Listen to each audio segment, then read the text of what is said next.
Meu nome é Manuel, tenho 70 anos, e nunca imaginei que aos 70 anos da vida descobriria que meu próprio filho pode ser meu maior inimigo. Era uma quinta-feira chuvosa de junho quando tudo começou. Moro sozinho desde que perdi minha Alzira há 2 anos, numa casa simples no bairro Padre Eustáquio, em Belo Horizonte. Trabalhei 45 anos como mecânico e consegui me aposentar com uma situação tranquila. Casa quitada, um dinheirinho na poupança e saúde boa para minha idade.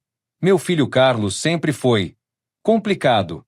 Aos 45 anos, casado com a Suelen, 2 filhos adolescentes, trabalhando como vendedor numa concessionária. Sempre reclamando que o dinheiro não dava, sempre com algum problema financeiro.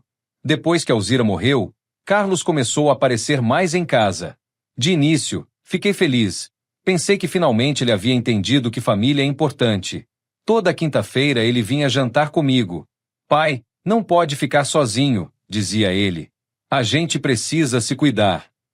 Naquela quinta-feira específica, cheguei na casa dele às 7 da noite, como sempre. Suelen havia preparado uma sopa de legumes. Coisa simples, gostosa. Os meninos estavam no quarto fazendo lição, e Carlos parecia mais animado que o normal. Pai, senta aqui na cabeceira, ele disse, puxando a cadeira principal da mesa. Não precisa, filho. Posso sentar em qualquer lugar. Não, pai. Você é o patriarca da família. Lugar de patriarca é na cabeceira. Achei estranho. Carlos nunca havia falado assim antes. Mas sentei onde ele pediu. Suelen trouxe a panela de sopa e começou a servir todo mundo. Quando foi minha vez, Carlos se levantou. Deixa que eu sirvo, pai, amor. Tudo bem, ela respondeu, entregando a concha para ele. Foi aí que aconteceu. Eu estava mexendo no celular, fingindo que olhava mensagens, mas observando tudo pelo canto do olho. Velho costume de quem trabalhou a vida inteira com peças pequenas, sempre prestando atenção nos detalhes. Carlos pegou meu prato, se virou de costas para mim para pegar a sopa da panela que estava no fogão. Por alguns segundos, ele ficou me bloqueando a visão. Quando se virou novamente, vi algo que fez meu sangue gelar. Ele discretamente deixou cair algo pequeno, pareciam uns granulados brancos, dentro do meu prato, mexeu rapidamente com a concha e trouxe para mim. Aqui está, pai. Bem quentinha, do jeito que você gosta. Meu coração começou a bater descompassado. O que eram aqueles granulados? Por que meu filho estava colocando algo na minha comida escondido? Obrigado, filho. Peguei a colher, mas não consegui levar à boca. Fiquei mexendo a sopa, fingindo que estava esperando esfriar, enquanto minha mente disparava. Come logo, pai, se não esfria, Carlos insistiu, me observando atentamente. Está muito quente ainda, respondi. Durante o jantar todo, ele ficou me olhando, esperando eu tomar a sopa. Toda vez que eu levava a colher perto da boca, eu via seu olhar fixo em mim, quase ansioso. Consegui enganar ele fingindo que estava comendo. Tomava só o caldo da superfície, deixava pedaços de legume na colher e fingia engolir. Quando ninguém estava olhando, jogava o conteúdo da colher de volta no prato. Nossa, pai, você não está com fome hoje? Suelen perguntou. Ah, sabe como é, filha. À tarde comi uma janta mais cedo. Estou satisfeito.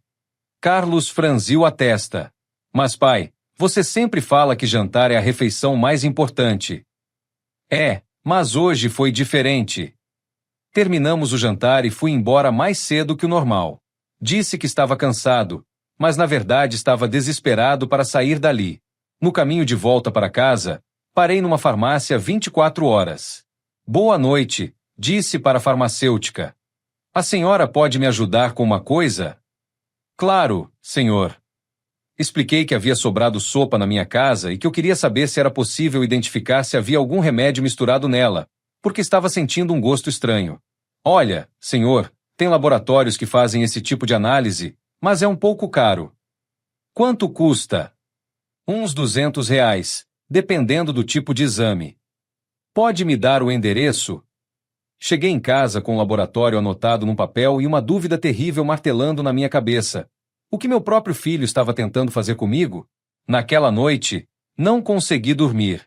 Fiquei deitado na cama, olhando para o teto, repassando cada detalhe do jantar. Os granulados brancos. O olhar ansioso do Carlos. A insistência para eu comer a sopa. Às 5 da manhã, tomei uma decisão. Na próxima quinta-feira, eu ia descobrir exatamente o que estava acontecendo. E se meu filho estava mesmo tentando me fazer algum mal, ele ia descobrir que este velho ainda tem alguns truques na manga. Sexta-feira amanheceu nublada, e eu acordei com uma sensação estranha no estômago. Não era fome, era medo. Medo do meu próprio filho. Passei a manhã toda repassando a cena da noite anterior. Cada detalhe, cada gesto, cada palavra.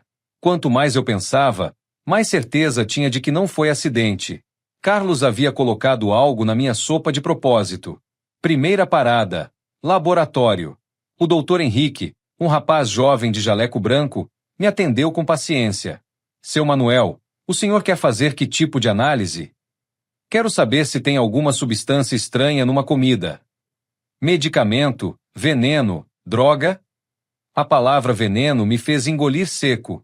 Não sei. Por isso quero examinar. O senhor trouxe a amostra? Não. Ainda não tenho. É que... Hesitei. Como explicar que suspeitava do próprio filho? É uma situação delicada. Entendo. Olha, posso fazer vários tipos de exame.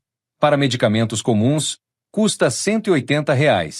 Para substâncias tóxicas, R$ 350. Para um painel completo, R$ 500.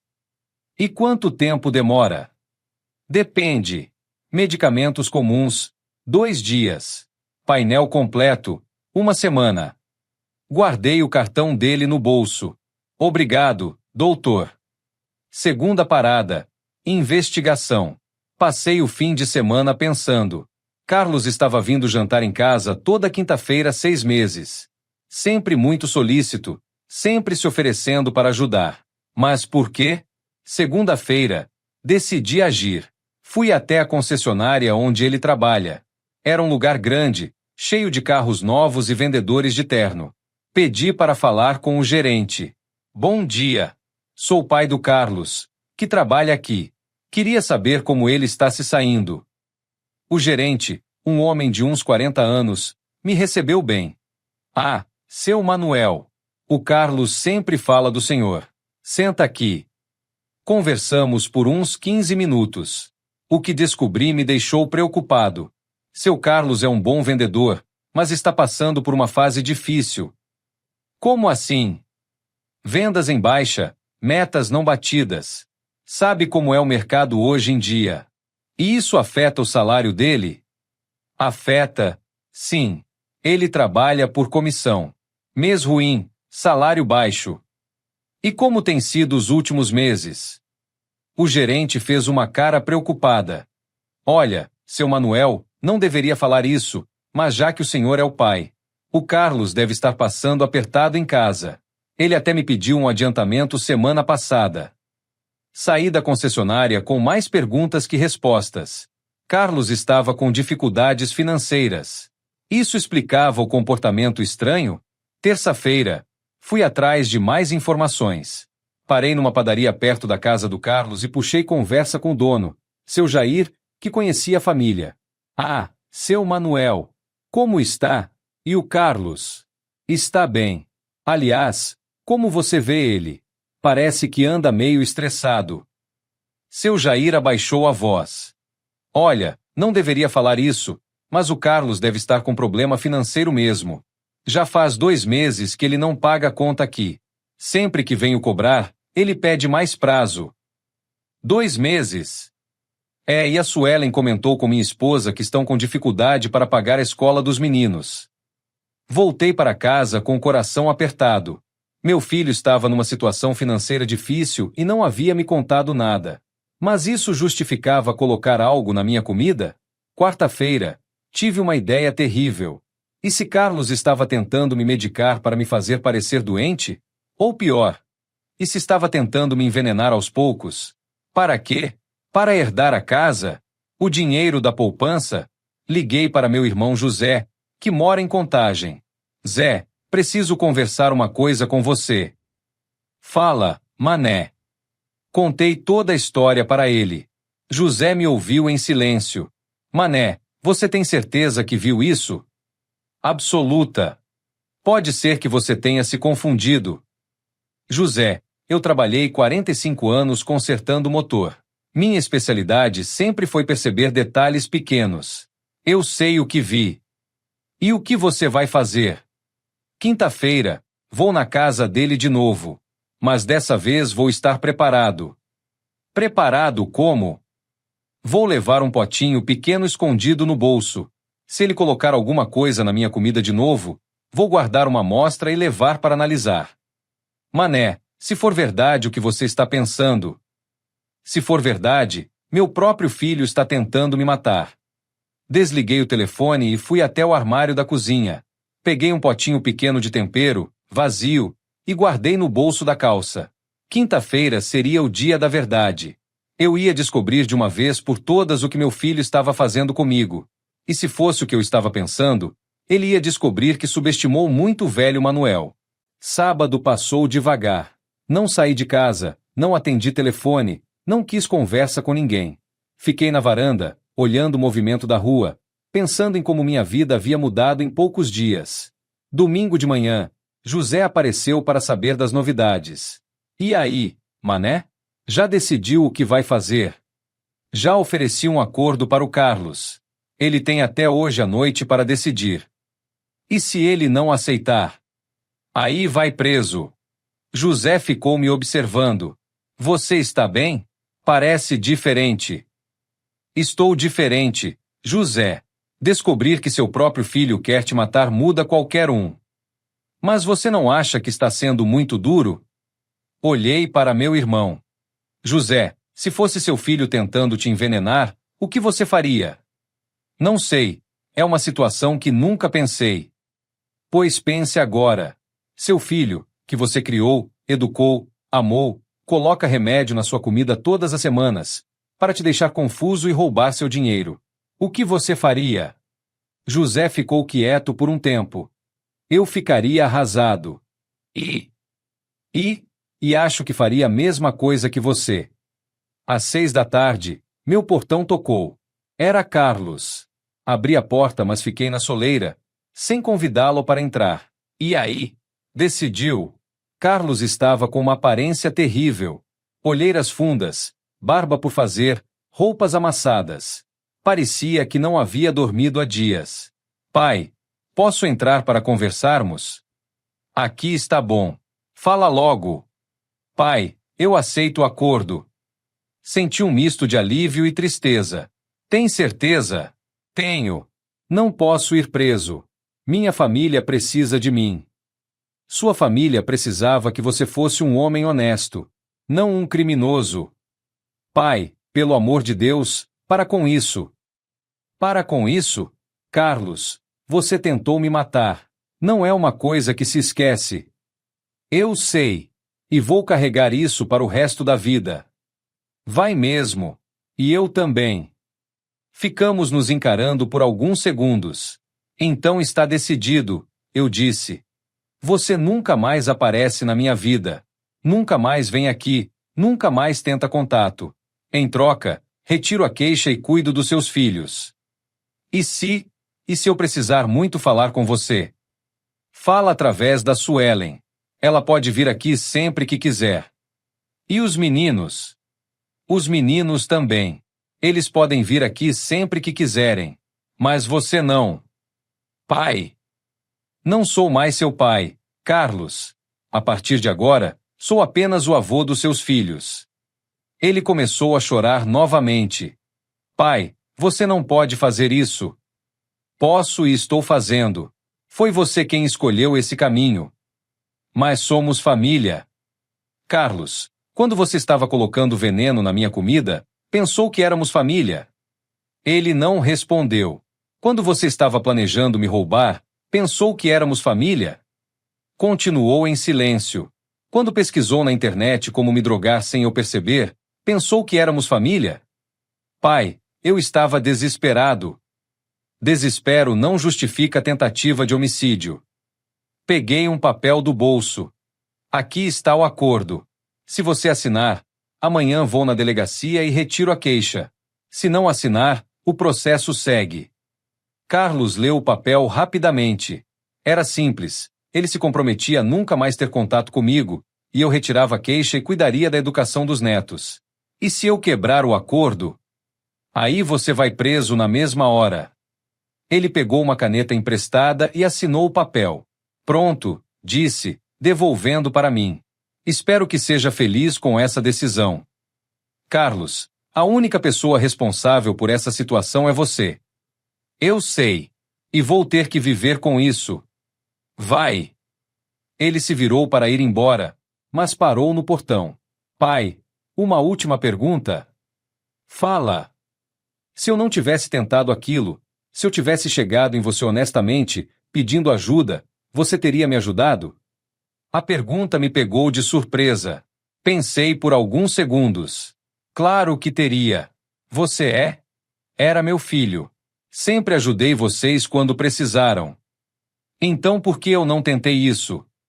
Isso você vai ter que descobrir, talvez numa terapia. Pai, me perdoa. Olhei para ele pela última vez. Carlos, perdoar e esquecer são coisas diferentes. Eu perdoo, porque guardar mágoa só me faria mal. Mas esquecer eu nunca vou. E isso significa que? Significa que você pode seguir sua vida sem culpa, mas longe de mim. Ele saiu portão afora e entrou no carro. Antes de partir, abaixou o vidro. Pai, cuida bem dos meninos. Não precisa pedir. São meus netos.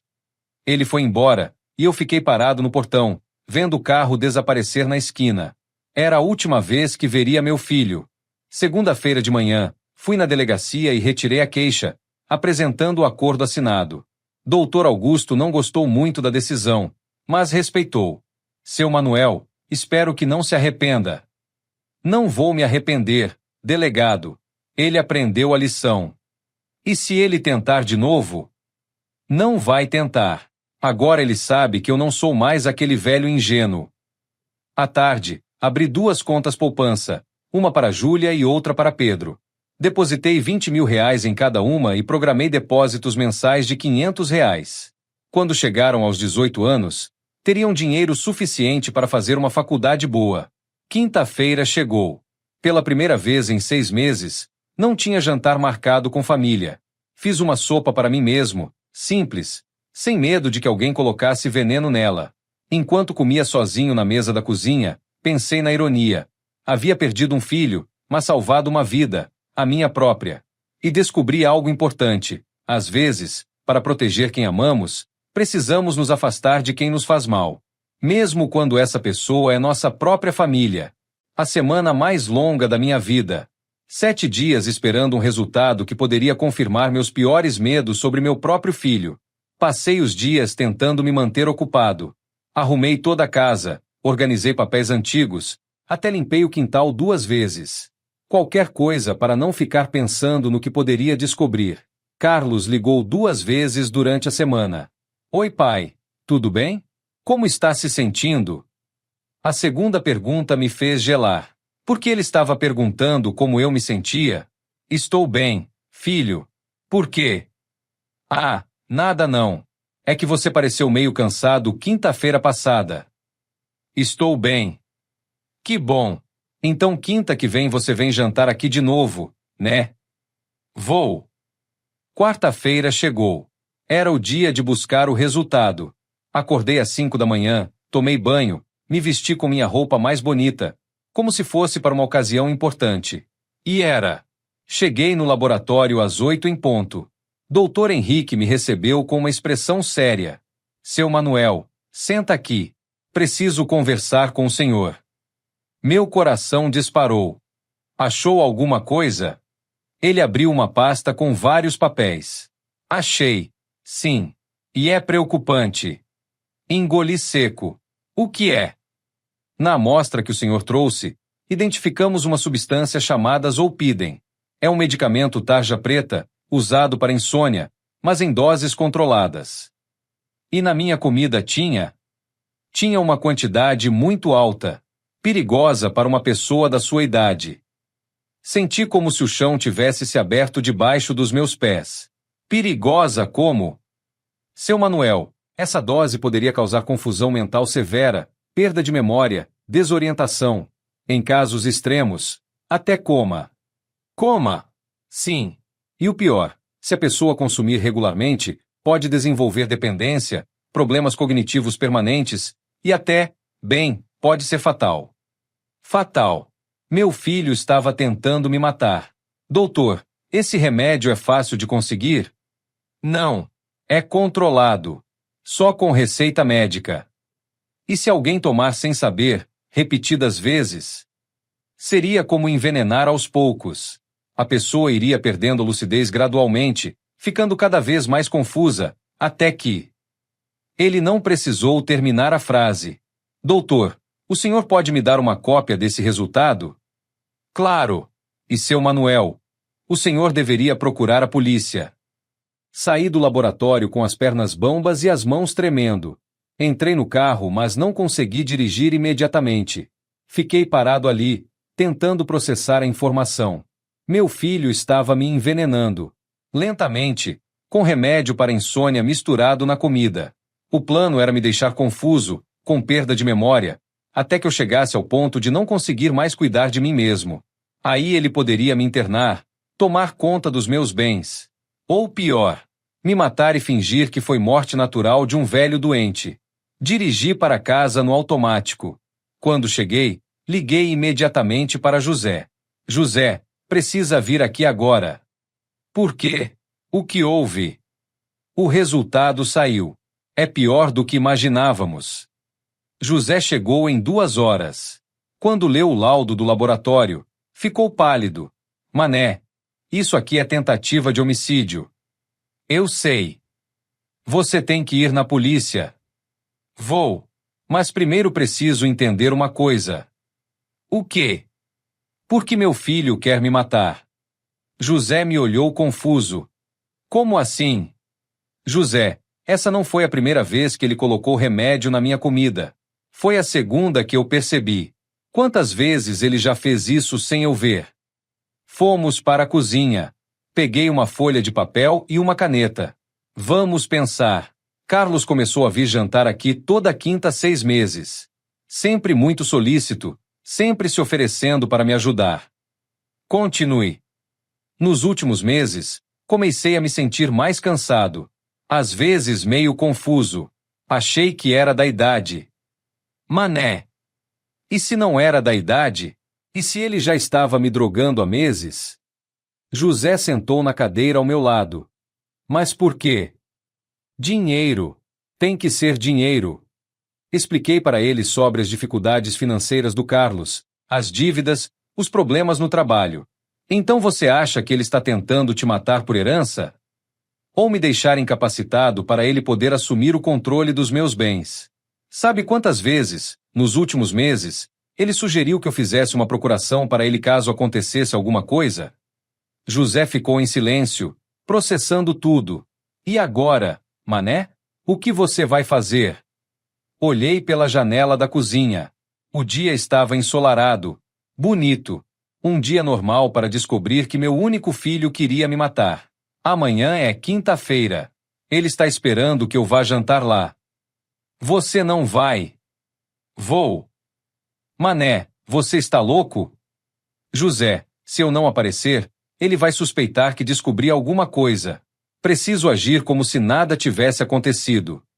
E depois? Depois vou dar a ele exatamente o que ele merece. Peguei o telefone e liguei para Carlos. Oi, filho, tudo bem? Oi, pai. Tudo ótimo. E o senhor? Bem. Só ligando para confirmar o jantar de amanhã. Claro, pai. A gente está te esperando. A Suelen vai fazer aquela canja que você gosta. Canja. A mesma canja onde ele havia colocado o veneno. Que bom, filho. Até amanhã. Até, pai. Te amo. Te amo. Desliguei o telefone e comecei a chorar. Chorar de raiva, de tristeza, de decepção. Meu filho havia acabado de dizer que me amava. Depois de tentar me envenenar. Mas amanhã, ele ia descobrir que o velho Manuel não é tão fácil de se livrar assim. Quinta-feira amanheceu com céu limpo, Mas meu coração estava tempestuoso. Era o dia do confronto, ainda que Carlos não soubesse disso. Passei a manhã toda me preparando. Não só psicologicamente, mas praticamente. Tinha um plano. Primeira providência, liguei para meu advogado, Dr. Ricardo, que cuidava dos meus papéis há anos. Dr. Ricardo, preciso falar uma coisa importante com o senhor. Expliquei toda a situação. Ele ficou chocado. Seu Manuel, isso é muito sério. Temos que ir à polícia imediatamente. Vamos, doutor. Mas primeiro preciso de uma coisa. O que? Quero alterar meu testamento. Hoje mesmo. Para quê? Se acontecer alguma coisa comigo, quero que meu filho não herde nada. Quero deixar tudo para meus netos, em um fundo que só poderão acessar quando completarem 25 anos. Posso providenciar isso ainda hoje. Mas seu Manuel. E doutor, quero que o senhor me acompanhe até a delegacia amanhã de manhã. Vou fazer um boletim de ocorrência. Perfeito. Segunda providência, liguei para José. José, preciso que você faça uma coisa para mim. Fala. Hoje à noite, às 8 horas, quero que você ligue para o meu celular. Se eu não atender na primeira chamada, liga de novo. Se eu não atender na segunda, chama a polícia e vai direto na casa do Carlos. Mané, você tem certeza que quer fazer isso? Tenho. Se meu filho realmente quer me fazer mal, hoje vai ser a última vez. Terceira providência. Preparei uma carta. Sentei na mesa da sala e escrevi tudo. Toda a história, desde a primeira vez que vi Carlos colocando algo na minha comida, o resultado do laboratório, minhas suspeitas. Lacrei a carta no envelope e escrevi do lado de fora, para ser aberto em caso de morte ou incapacitação de Manuel Silva. Deixei a carta bem visível em cima da mesa da sala. 6:30 da tarde, me vesti e fui para a casa do Carlos. No bolso, levava um pequeno gravador que comprei de manhã na loja de eletrônicos. Quando cheguei, o clima estava igual às outras quintas. Suelen sorridente, os meninos correndo pela casa, Carlos animado demais. Pai, que bom que veio. Como está se sentindo?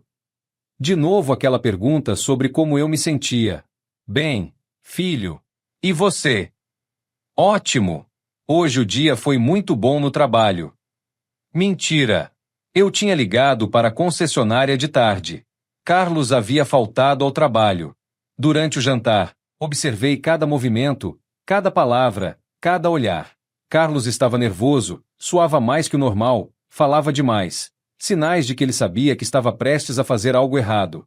Quando chegou a hora da canja, a mesma encenação. Ele insistiu para eu sentar na cabeceira, ofereceu-se para me servir, se posicionou entre mim e a panela. Desta vez, liguei discretamente o gravador no bolso. Vi ele colocar o envelope na minha canja, mexer rapidamente e trazer o prato para mim.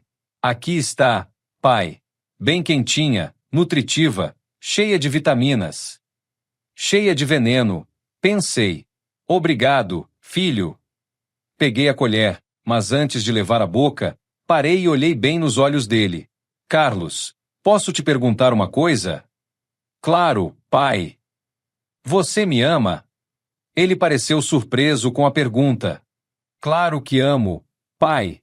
Por que pergunta isso? Porque um filho que ama o pai não coloca zolpidem na comida dele. O silêncio que se fez na mesa foi ensurdecedor. Carlos ficou branco. Suelen parou com a colher no ar. Os meninos continuaram comendo, alheios à atenção. Pai, do que você está falando? Estou falando do remédio para insônia que você acabou de colocar na minha canja. A mesma coisa que você fez na semana passada. E provavelmente tem feito há meses. Carlos começou a gaguejar. Pai, você está delirando. Estou. Peguei o laudo do laboratório do bolso. Então me explica isso aqui. Joguei o papel na mesa. Carlos leu e ficou ainda mais pálido. Onde? Onde você conseguiu isso? Guardei uma amostra da canja da semana passada e levei para analisar. Sabe o que descobri? Que meu próprio filho está tentando me matar. Pai, não é isso. Não é isso. Gritei pela primeira vez. Então me explica o que é. Carlos. Me explica por que você está me envenenando toda quinta-feira. Suelen se levantou assustada. Meninos, vão para o quarto fazer lição. As crianças saíram correndo, assustadas. Carlos desabou na cadeira, com a cabeça entre as mãos. Pai, eu posso explicar. Então explica. Eu não queria te fazer mal. Mentira! Bati a mão na mesa. Você sabe exatamente o que esse remédio faz. Confusão mental, perda de memória, pode até me matar. Suelen estava parada, em choque. Carlos, é verdade isso? Carlos começou a chorar.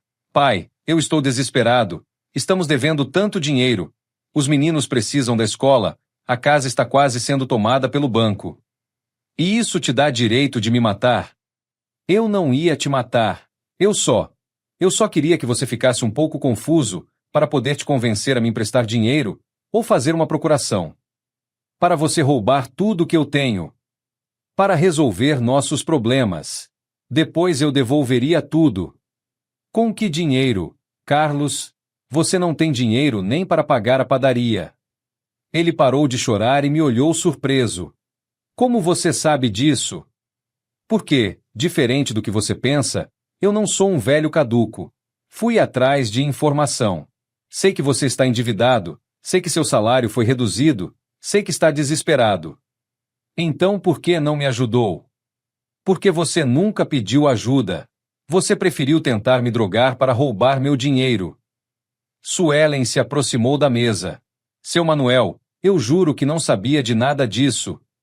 Olhei para ela. Vi sinceridade nos seus olhos. Eu acredito em você, filha. Carlos, ela se virou para o marido. Como você pôde fazer uma coisa dessas? Suelen, você não entende. Se não conseguirmos dinheiro logo, vamos perder tudo. E você achou que a solução era envenenar seu pai?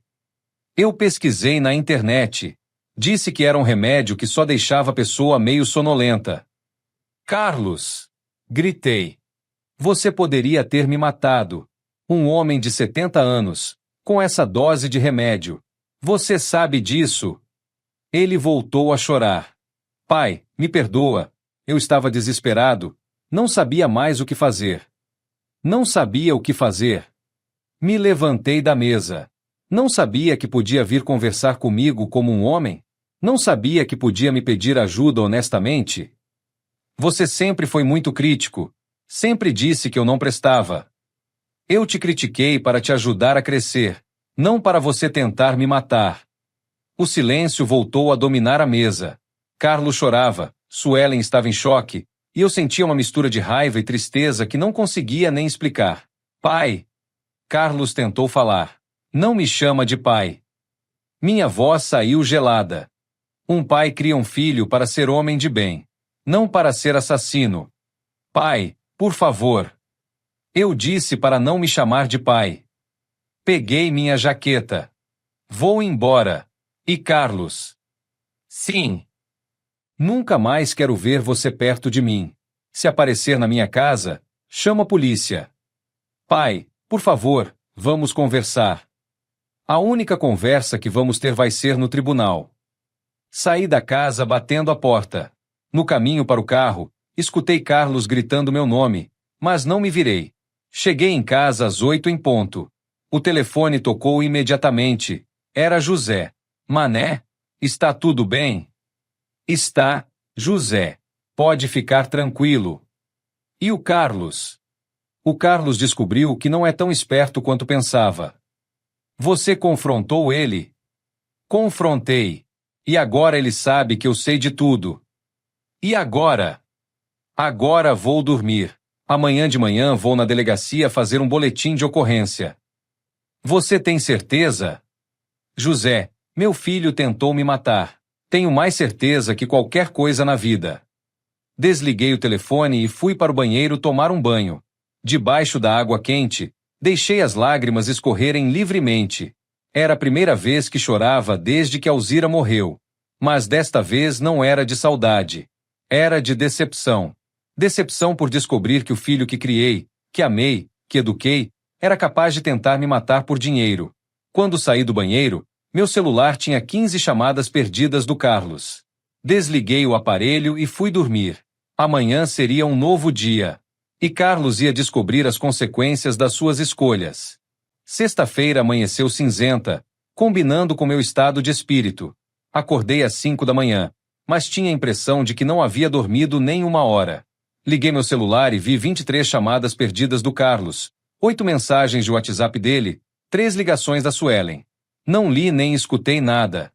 Às 8 em ponto, estava na porta do escritório do Dr. Ricardo. Seu Manuel, como foi ontem? Foi exatamente como esperávamos. Ele confessou tudo. Confessou. Disse que estava me drogando para eu ficar confuso e assinar uma procuração ou emprestar dinheiro para ele. Dr. Ricardo balançou a cabeça, incrédulo. E agora? Agora vamos na delegacia. Na delegacia, fui atendido pelo delegado Dr. Augusto, um homem de uns 50 anos que me ouviu com atenção. Seu Manuel, isso é muito grave. O senhor tem provas? Mostrei o laudo do laboratório, o gravador com a confissão da noite anterior, contei toda a história em detalhes. Delegado, meu filho estava me envenenando sistematicamente. Isso não é tentativa de homicídio? É, sim. E é também crime de maus-tratos contra idoso, que tem agravante. Agravante? Quando é praticado por descendente, a pena é aumentada. Dr. Ricardo completou. Delegado, gostaríamos de solicitar medida protetiva também. O senhor Manuel não pode ficar exposto a novas tentativas. Claro. Vou providenciar tudo. Passamos 3 horas na delegacia. Prestei depoimento completo. Entreguei todas as evidências. No final, Carlos já estava sendo procurado para prestar depoimento. Seu Manuel, o senhor está disposto a levar isso até o fim? O delegado perguntou. Estou. Doutor, meu filho tentou me matar. Não posso deixar isso passar. Entendo. Só quero que o senhor saiba que vai ser difícil. Casos de família sempre são complicados. Delegado, se eu não fizer isso, ele pode tentar de novo. Ou fazer a mesma coisa com outra pessoa. Quando saímos da delegacia, Dr. Ricardo me acompanhou até o carro. Seu Manuel, tem certeza de que quer fazer isso? É seu filho. Doutor, quando ele estava me drogando, pensou que eu era pai dele? Não. Então agora ele vai aprender que ações têm consequências. Cheguei em casa meio-dia. Havia um carro parado na frente da minha casa. Era o carro do Carlos. Ele estava sentado na calçada, chorando. Quando me viu, se levantou correndo. Pai, por favor, vamos conversar. Carlos, você está desobedecendo uma ordem judicial. Sai daqui agora. Pai, me perdoa. Foi um momento de loucura. Eu estava desesperado. Sai daqui, Carlos. Pai. Ele agarrou no meu braço. Você não pode fazer isso comigo. Eu sou seu filho. Filho não tenta matar o pai. Eu não ia te matar. Eu só queria que você me ajudasse. Me drogando? Me envenenando? Foi um erro terrível. Mas eu posso consertar. Olhei nos olhos dele. Vi desespero, medo, arrependimento. Mas também vi oportunismo. Carlos, você está arrependido de quê? De ter tentado me matar? Ou de ter sido descoberto? Das duas coisas. Pai, eu prometo que nunca mais. Suas promessas não valem nada para mim. Pai, se você me processar, eu vou preso. Vou perder o emprego. Minha família vai ficar na rua. Deveria ter pensado nisso antes. Pai, pelo amor de Deus. Pelos seus netos. Eles não têm culpa de nada. Isso me atingiu. Júlia e Pedro realmente não tinham culpa.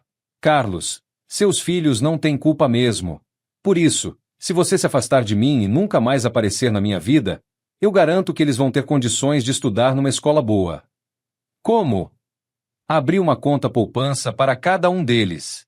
Todo mês vou depositar dinheiro para a educação. Mas tenho uma condição. Qual? Você sai da minha vida para sempre. Nunca mais aparece aqui. Nunca mais tenta contato comigo. Se fizer isso, Retiro a queixa. Carlos parou de chorar. Você faria isso? Faria. Pelos meus netos. Não por você. E se eu não aceitar? Aí você vai preso, perde o emprego, sua família fica na rua, e os meninos crescem sabendo que o pai é um criminoso que tentou matar o próprio pai. Carlos ficou alguns minutos em silêncio, pensando. Pai, me dá 24 horas para decidir? Te dou. Mas enquanto você não decidir, a ordem judicial continua valendo. Não quero você perto de mim. Ele entrou no carro e foi embora. Fiquei na calçada, observando até desaparecer na esquina. À tarde, Suelen apareceu. Sozinha. Seu Manuel, posso falar com o senhor? Pode. Filha, entra. Fizemos café e sentamos na sala. Seu Manuel, eu juro por Deus que não sabia de nada. Eu acredito em você, Suelen. O Carlos me contou tudo. Sobre as dívidas, sobre os problemas. Eu não sabia que estava tão grave. E sobre ele estar me drogando? Isso eu descobri ontem, igual ao senhor. Fiquei em choque. Como você está lidando com isso? Ela começou a chorar. Não sei, seu Manuel. Não sei mais quem é o homem com quem eu me casei. Como ele pôde fazer uma coisa dessas? Suelen, as pessoas às vezes fazem coisas terríveis quando estão desesperadas. Mas tentar matar o próprio pai é imperdoável. Ficamos alguns minutos em silêncio. Seu Manuel, o que vai acontecer agora? Ofereci um acordo para o Carlos. Se ele aceitar, vocês ficam bem. Se não aceitar, ele vai preso. Vai. E os meninos? Os meninos vão ficar bem, independente da decisão dele. Eu vou cuidar da educação deles. Suelen me abraçou, chorando. Obrigada, seu Manuel. Obrigada por ainda se importar com eles. Eles são meus netos, Suelen. Não tem culpa de nada. E eu? Eu também perdi um pai hoje. Essas palavras me tocaram profundamente. Suelen sempre me tratou como um pai de verdade. Você não me perdeu, filha. Perdeu foi meu filho. Mas você e os meninos sempre poderão contar comigo. Mesmo depois de tudo? Mesmo depois de tudo. Quando ela foi embora, fiquei pensando na decisão que Carlos teria que tomar. Sair da minha vida para sempre em troca da liberdade. Ou enfrentar a justiça e as consequências dos seus atos. De qualquer forma, eu tinha certeza de uma coisa. Nunca mais seria o mesmo homem ingênuo que quase foi morto pelo próprio filho. Sábado passou devagar. Não saí de casa, não atendi telefone, não quis conversa com ninguém. Fiquei na varanda, olhando o movimento da rua, pensando em como minha vida havia mudado em poucos dias. Domingo de manhã, José apareceu para saber das novidades. E aí, mané? Já decidiu o que vai fazer? Já ofereci um acordo para o Carlos. Ele tem até hoje à noite para decidir. E se ele não aceitar? Aí vai preso. José ficou me observando. Você está bem? Parece diferente. Estou diferente, José. Descobrir que seu próprio filho quer te matar muda qualquer um. Mas você não acha que está sendo muito duro? Olhei para meu irmão. José, se fosse seu filho tentando te envenenar, o que você faria? Não sei. É uma situação que nunca pensei. Pois pense agora. Seu filho, que você criou, educou, amou, coloca remédio na sua comida todas as semanas, para te deixar confuso e roubar seu dinheiro. O que você faria? José ficou quieto por um tempo. Eu ficaria arrasado. E acho que faria a mesma coisa que você. Às 6 da tarde, meu portão tocou. Era Carlos. Abri a porta, mas fiquei na soleira, sem convidá-lo para entrar. E aí? Decidiu. Carlos estava com uma aparência terrível. Olheiras fundas, barba por fazer, roupas amassadas. Parecia que não havia dormido há dias. Pai, posso entrar para conversarmos? Aqui está bom. Fala logo. Pai, eu aceito o acordo. Senti um misto de alívio e tristeza. Tem certeza? Tenho. Não posso ir preso. Minha família precisa de mim. Sua família precisava que você fosse um homem honesto, não um criminoso. Pai, pelo amor de Deus, para com isso. Para com isso? Carlos, você tentou me matar. Não é uma coisa que se esquece. Eu sei. E vou carregar isso para o resto da vida. Vai mesmo. E eu também.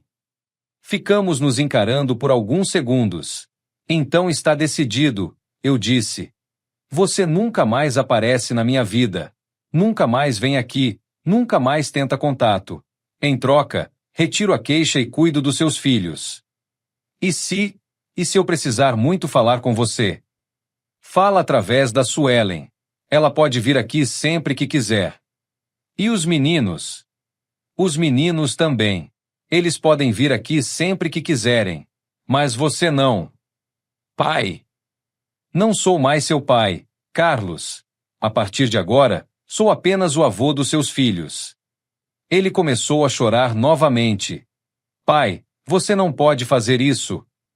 Posso e estou fazendo. Foi você quem escolheu esse caminho. Mas somos família. Carlos, quando você estava colocando veneno na minha comida, pensou que éramos família. Ele não respondeu. Quando você estava planejando me roubar, pensou que éramos família? Continuou em silêncio. Quando pesquisou na internet como me drogar sem eu perceber, pensou que éramos família? Pai, eu estava desesperado. Desespero não justifica a tentativa de homicídio. Peguei um papel do bolso. Aqui está o acordo. Se você assinar, amanhã vou na delegacia e retiro a queixa. Se não assinar, o processo segue. Carlos leu o papel rapidamente. Era simples. Ele se comprometia a nunca mais ter contato comigo, e eu retirava a queixa e cuidaria da educação dos netos. E se eu quebrar o acordo? Aí você vai preso na mesma hora. Ele pegou uma caneta emprestada e assinou o papel. Pronto, disse, devolvendo para mim. Espero que seja feliz com essa decisão. Carlos, a única pessoa responsável por essa situação é você. Eu sei. E vou ter que viver com isso. Vai. Ele se virou para ir embora, mas parou no portão. Pai, uma última pergunta? Fala. Se eu não tivesse tentado aquilo, se eu tivesse chegado em você honestamente, pedindo ajuda, você teria me ajudado? A pergunta me pegou de surpresa. Pensei por alguns segundos. Claro que teria. Você é? Era meu filho. Sempre ajudei vocês quando precisaram. Então por que eu não tentei isso? Isso você vai ter que descobrir, talvez numa terapia. Pai, me perdoa. Olhei para ele pela última vez. Carlos, perdoar e esquecer são coisas diferentes. Eu perdoo, porque guardar mágoa só me faria mal. Mas esquecer eu nunca vou. E isso significa que? Significa que você pode seguir sua vida sem culpa, mas longe de mim. Ele saiu portão afora e entrou no carro. Antes de partir, abaixou o vidro. Pai, cuida bem dos meninos. Não precisa pedir. São meus netos. Ele foi embora, e eu fiquei parado no portão, vendo o carro desaparecer na esquina. Era a última vez que veria meu filho. Segunda-feira de manhã, fui na delegacia e retirei a queixa, apresentando o acordo assinado. Doutor Augusto não gostou muito da decisão, mas respeitou. Seu Manuel, espero que não se arrependa. Não vou me arrepender, delegado. Ele aprendeu a lição. E se ele tentar de novo? Não vai tentar. Agora ele sabe que eu não sou mais aquele velho ingênuo. À tarde, abri 2 contas poupança, uma para Júlia e outra para Pedro. Depositei R$ 20.000 em cada uma e programei depósitos mensais de R$ 500. Quando chegaram aos 18 anos, teriam dinheiro suficiente para fazer uma faculdade boa. Quinta-feira chegou. Pela primeira vez em 6 meses, não tinha jantar marcado com família. Fiz uma sopa para mim mesmo, simples, sem medo de que alguém colocasse veneno nela. Enquanto comia sozinho na mesa da cozinha, pensei na ironia. Havia perdido um filho, mas salvado uma vida, a minha própria. E descobri algo importante. Às vezes, para proteger quem amamos, Precisamos nos afastar de quem nos faz mal, mesmo quando essa pessoa é nossa própria família. 3 meses se passaram desde que Carlos saiu da minha vida. 3 meses de silêncio, de solidão, mas também de paz. Aprendi a viver de novo. Diferente, mais cauteloso, mas viver. Suelen vinha me visitar toda semana com os meninos. No início, eles perguntavam pelo pai, mas com o tempo foram se acostumando com a nova rotina. Suelen nunca contou a verdade completa para eles.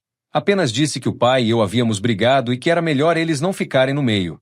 Vô Manuel, por que você e meu pai brigaram? Júlia perguntou numa das visitas. Como explicar para uma criança de 9 anos que o pai tentou envenenar o avô? Às vezes os adultos têm problemas que não conseguem resolver conversando, minha linda. Mas vocês não podem fazer as pazes? Não, Júlia. Algumas brigas não têm volta. Pedro, aos 11 anos, parecia entender melhor. Vô, meu pai fez alguma coisa muito ruim, né? Por que pergunta isso? Porque minha mãe chora escondido às vezes. E você fica triste quando a gente fala dele. Criança percebe tudo. Seu pai fez uma coisa que me machucou muito, Pedro. Por isso não conseguimos mais ser amigos. Mas você ainda gosta da gente? Amo vocês. Mais que tudo na vida. Isso era verdade.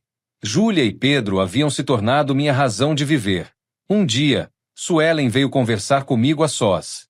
Seu Manuel, preciso te contar uma coisa. Fala, filha. Estou pensando em me separar do Carlos. Não fiquei surpreso. Esperava por isso. Por quê? Porque não consigo mais olhar para ele da mesma forma. Toda vez que ele está perto, lembro do que ele fez com o Senhor. E se um dia ele fizer alguma coisa comigo? Ou com os meninos? E como ele está? Mal. Muito mal. Perdeu o emprego na concessionária. Quando souberam da história, mandaram ele embora na hora. Está procurando trabalho, mas não consegue nada. E as dívidas? Pioraram. Sem o salário, estamos atrasados em tudo. Senti um aperto no coração. Não por Carlos, mas pela situação da Suelen e dos meninos. Suelen, se você se separar, como vai ficar? Não sei. Mas prefiro passar dificuldade sendo honesta do que viver com medo. E os meninos? Eles vão entender. Pelo menos espero que sim. Naquela noite, fiquei pensando na situação.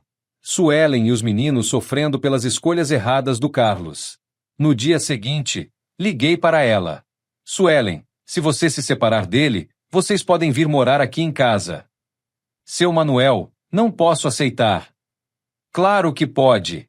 A casa tem 3 quartos. Só eu morando aqui. Vocês teriam onde ficar e eu teria companhia. Mas o Carlos... O Carlos não tem nada a ver com isso. O acordo dele é comigo. Ele não pode vir aqui, mas você e os meninos podem. 2 semanas depois, Suelen e as crianças se mudaram para minha casa. Foi uma das melhores decisões da minha vida. A casa voltou a ter vida. Barulho de criança correndo, televisão ligada, conversas na mesa de jantar. Coisas que não tinha desde que Alzira morreu. Suelen assumiu os cuidados da casa, limpeza, cozinha, organização. Insisti para pagar um salário para ela, mas ela não queria aceitar. Seu Manuel, o senhor já está nos sustentando. Suelen, você está trabalhando aqui em casa. Trabalho tem que ser remunerado. Mas somos família. Exato. E família se ajuda, mas também se respeita. Os meninos se adaptaram rapidamente. Pedro montou um cantinho de estudos no que antes era o quarto de visitas. Júlia transformou o quintal no seu parque particular. Uma noite, enquanto assistíamos televisão na sala, Pedro me perguntou: Vô, meu pai ainda vai voltar para casa? Não, meu filho. Seu pai escolheu um caminho diferente. E está tudo bem assim? Olhei para Suelen no sofá, sorrindo tranquilamente. Para Júlia no tapete, desenhando.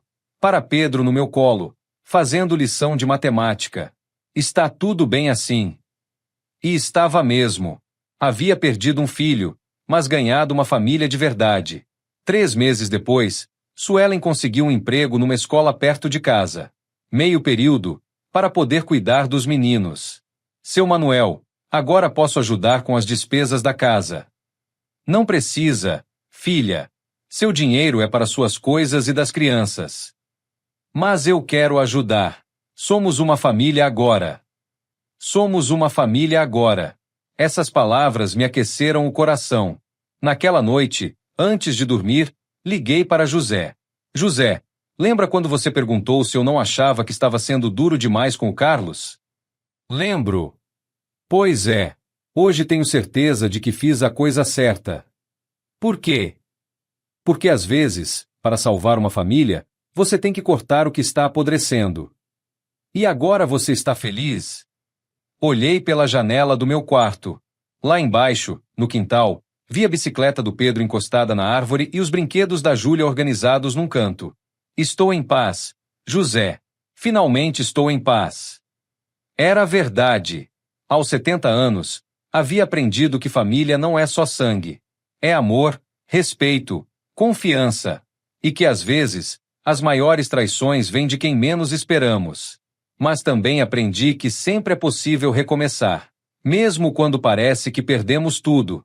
Exatamente um ano após descobrir que Carlos estava me envenenando, acordei numa manhã de junho completamente diferente.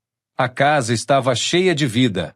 Suelen cantarolava na cozinha preparando o café da manhã, Pedro arrumava a mochila da escola, e Júlia tentava convencer o gato que havíamos adotado a descer da árvore do quintal.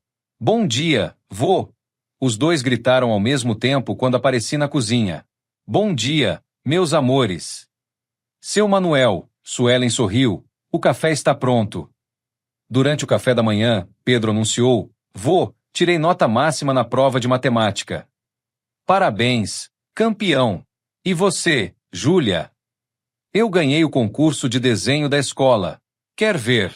Passou o resto do café me mostrando um desenho lindo de uma família. Uma senhora, Suelen, um senhor de óculos, eu, um menino, Pedro, uma menina, ela, e até o gato. Em cima estava escrito, minha família feliz. Está lindo, princesa. Vô, posso pendurar na geladeira? Claro que pode.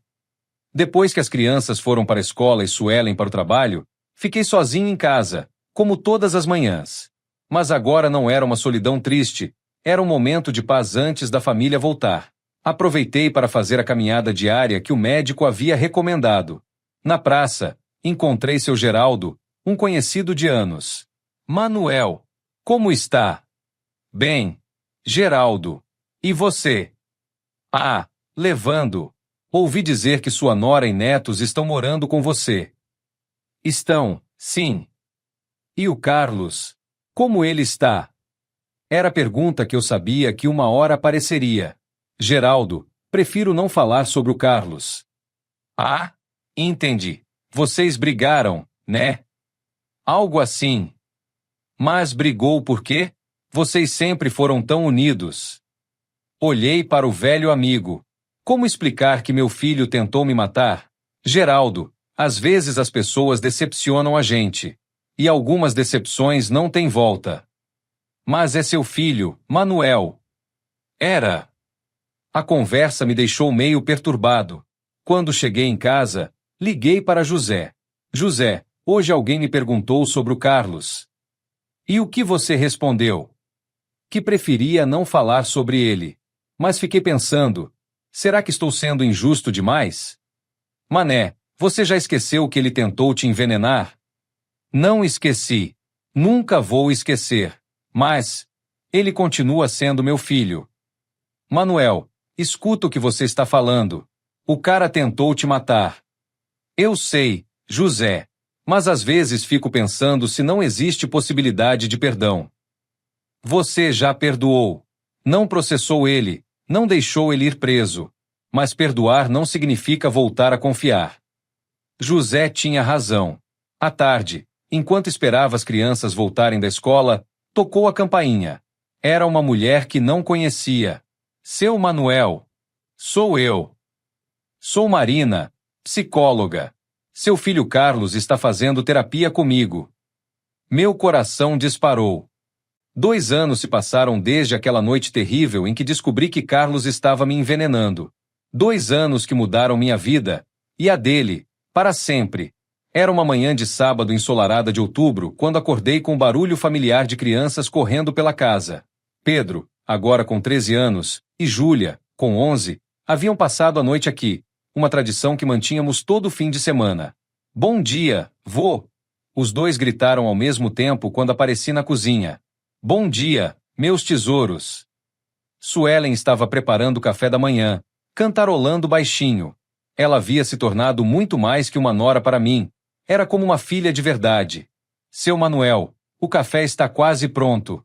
O Carlos não vai demorar a chegar. Carlos! Meu filho que tentou me matar e que, através de muito trabalho e terapia, conseguiu reconquistar o direito de fazer parte da nossa família novamente. Os primeiros meses após nossa reconciliação foram difíceis. Encontros supervisionados, conversas tensas, desconfiança mútua. Mas Carlos provou, dia após dia, que realmente havia mudado.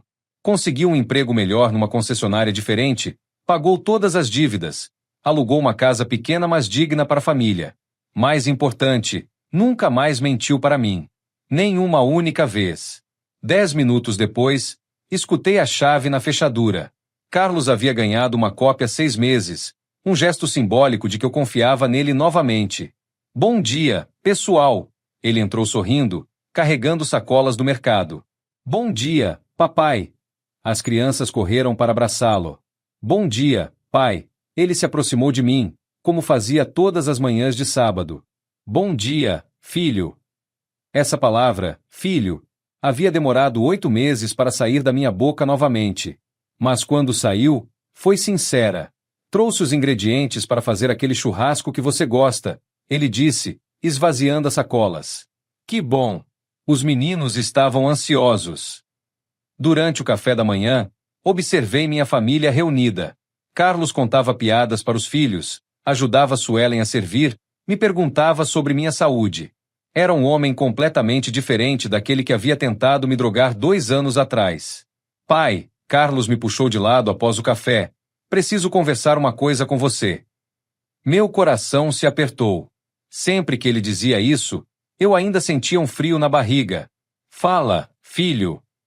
Recebi uma proposta de emprego em São Paulo. Gerência de vendas numa concessionária grande. Senti como se o chão tivesse se movido. São Paulo. É uma oportunidade incrível, pai. Salário 3 vezes maior que o atual, plano de carreira. E vocês vão se mudar? Essa é a questão. Não sei se devo aceitar. Por que não? Carlos me olhou nos olhos. Porque tenho medo de perder você de novo. Como assim? Pai, esses 2 anos foram os melhores da minha vida. Não pelos bens materiais, mas pela nossa família. Tenho medo de que, se eu for para São Paulo, nossa relação volte a se desfazer. Fiquei alguns minutos em silêncio, processando. Carlos, você acha que nossa relação é tão frágil assim? Não sei, pai. Só sei que não quero arriscar. Filho, deixa eu te contar uma coisa. Nos sentamos na varanda. Era um dia lindo, com o sol aquecendo suavemente e uma brisa gostosa. Carlos, quando descobri que você estava me envenenando, pensei que havia perdido meu filho para sempre. E tinha perdido. Não. Havia perdido a versão covarde de você. Mas encontrei a versão verdadeira. Pai. O homem que você se tornou nos últimos 2 anos é o filho que sempre quis ter responsável, honesto, trabalhador, bom pai, bom marido. Obrigado por ter me dado essa chance. Carlos, a chance você conquistou. Eu só reconheci que você mereceu. E sobre São Paulo? Sobre São Paulo, acho que você deve aceitar. Ele me olhou surpreso. Sério? Sério. É uma oportunidade profissional importante. E sua família merece essa segurança financeira. Mas e você? Eu vou ficar orgulhoso de ver meu filho crescer profissionalmente. E a distância? Carlos, a distância entre Belo Horizonte e São Paulo é de 600 quilômetros. A distância entre nós dois, há 2 anos, era de anos-luz. Conseguimos superar aquilo, vamos conseguir superar isso. Carlos começou a chorar. Pai, tenho medo de decepcionar você de novo. Filho, você só vai me decepcionar se voltar a ser desonesto. Se continuar sendo o homem que é hoje, pode morar na China que ainda assim vou ter orgulho de você. Naquela tarde, durante o churrasco, Carlos contou para Suelen e as crianças sobre a proposta. Todos ficaram empolgados com a mudança. Vô, você vai nos visitar em São Paulo? Júlia perguntou. Claro, princesa. E vocês vão vir aqui nas férias. E o senhor, seu Manuel? Suelen perguntou. Não vai ficar sozinho? Suelen, aos 72 anos, já aprendi a viver sozinho. Mas não vou estar sozinho, vou estar com a certeza de que tenho uma família que me ama. No domingo à noite, quando todos foram embora, fiquei na sala pensando. Em 2 semanas, Carlos e a família se mudariam para São Paulo. A casa voltaria a ser só minha, como era há 2 anos. Mas dessa vez seria diferente. Dessa vez eu não seria um velho solitário cuidando de plantas e esperando a morte chegar.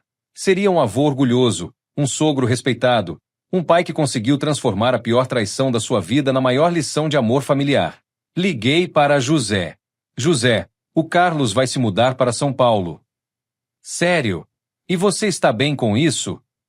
Estou orgulhoso. Como assim? Meu filho se tornou um homem de verdade. Está seguindo oportunidades de crescimento, cuidando da família, tomando decisões responsáveis. O que mais um pai pode querer? E você não vai sentir falta? Vou. Muito. Mas vou sentir falta com orgulho. 2 semanas depois, estava no aeroporto de Confins, me despedindo da família. Pedro e Júlia choravam. Suelen também.